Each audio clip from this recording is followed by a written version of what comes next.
Please repeat after me. Raise your right hand. I, Zoran Kwame Mamdani, Zohran Kwame Mamdani, do solemnly swear that I will support the Constitution of the United States, that I will support the Constitution of the United States, the Constitution of the State of New York, the Constitution of the State of New York, and the Charter of the City of New York, and the Charter of the City of New York, and that I will faithfully discharge and that I will faithfully discharge the duties of the office of the Mayor of the City of New York the Mayor of the City of New York according to the best of my ability. according to the best of my ability. So help me God. So help me God. Congratulations, Mr. Mayor.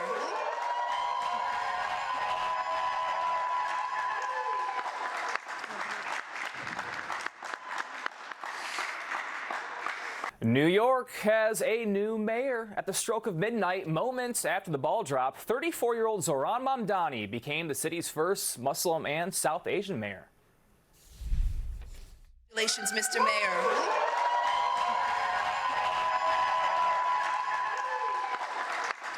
Happy New Year to New Yorkers, both inside this tunnel and above. And I cannot wait to see everyone tomorrow as we begin our term. This is truly the honor and the privilege of a lifetime. And after just having taken my oath to become the mayor of the city of New York, I do so also here in the old City Hall subway station, a testament to the importance of public transit, to the vitality, the health, and the legacy of our city. That ceremony was held privately in an old subway station beneath City Hall, but today he'll be joined by two of his biggest allies in the Democratic Party, Congresswoman Alexandria Ocasio-Cortez and Senator Bernie Sanders, for a public swearing-in ceremony.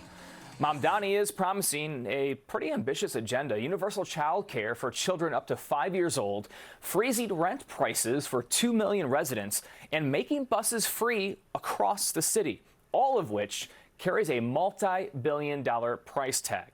Joining me now to discuss, Fordham University Associate Professor of Political Science, Christina Greer. Christina, thank you for joining us. It is now the Mamdani era for New York City. We listed some of those campaign promises. Are those changes what New Yorkers are truly needing most at this moment in time? And how does he go about pulling those promises off, getting the buy-in needed from state lawmakers, given that tremendous price tag for those ambitious plans? Absolutely, Brian. I mean, it was an ambitious agenda, but if we think about it, around this time last year, Mamdani was polling at about 3%.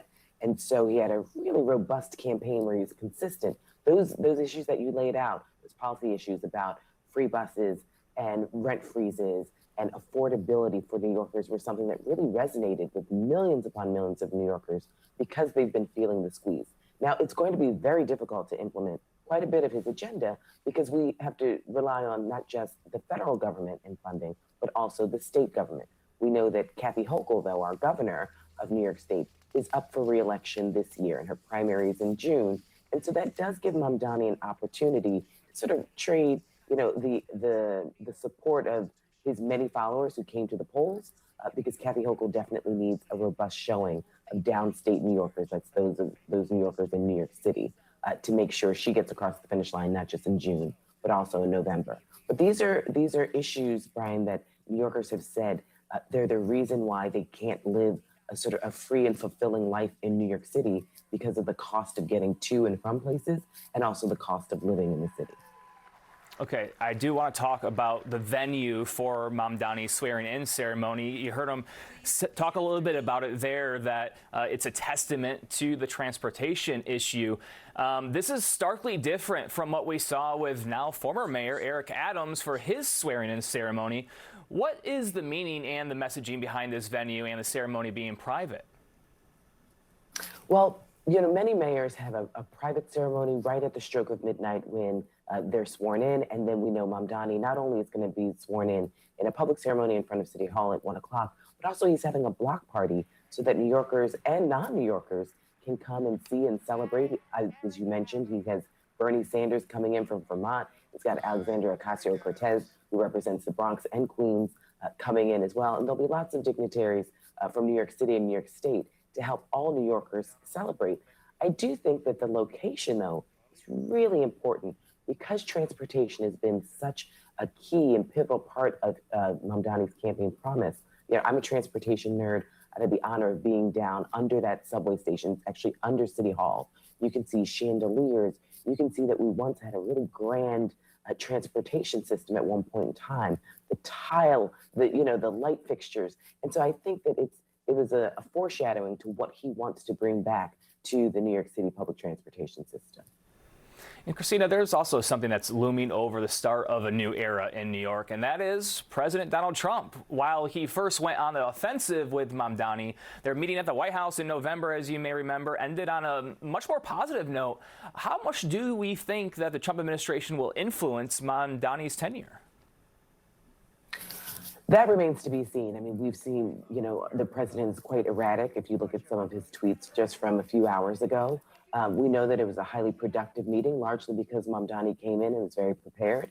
They talked about affordable housing. We know that the president cares deeply about real estate, not necessarily New York, but real estate itself. And so the framing of their conversation was productive.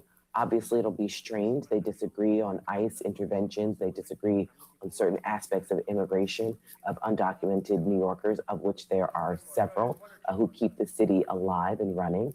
So we'll definitely have some pressure points as the time goes on. But I think it's very difficult to know where the president will be because if we've seen his behavior in these last few weeks and months, it does not have a clear path or policy or otherwise. And Christina, last thing I do want to ask you, expanding beyond affordability, what else will be on the mayor's plate in 2026? What are the more maybe mundane yet big, difficult responsibilities the mayor now has that will be challenging? Well, I mean, to keep, he's got a wide coalition, to keep his coalition not just together, but active. We do know that so much of his agenda does rely on Albany, so making sure his relationships, he spent a short period of time in Albany, making sure he strengthens those relationships with state senators and state legislators who he'll need to help pass a lot of his ambitious agenda. And then really rebuilding. I mean, we had Bill de Blasio for 8 years, those last 6 years. He didn't seem very interested in being the mayor of New York City. He was running for president. He was elsewhere. Similarly with Eric Adams.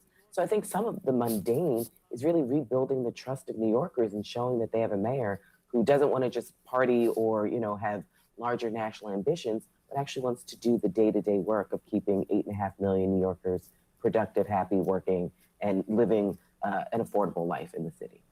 And we will just wait and see here how successful he will be at governing. And we will also be looking to see what he says today at that public swearing-in ceremony. Christina Greer, really appreciate your time and expertise. Thank you for joining us this morning. Happy New Year. Thank you. Happy New Year.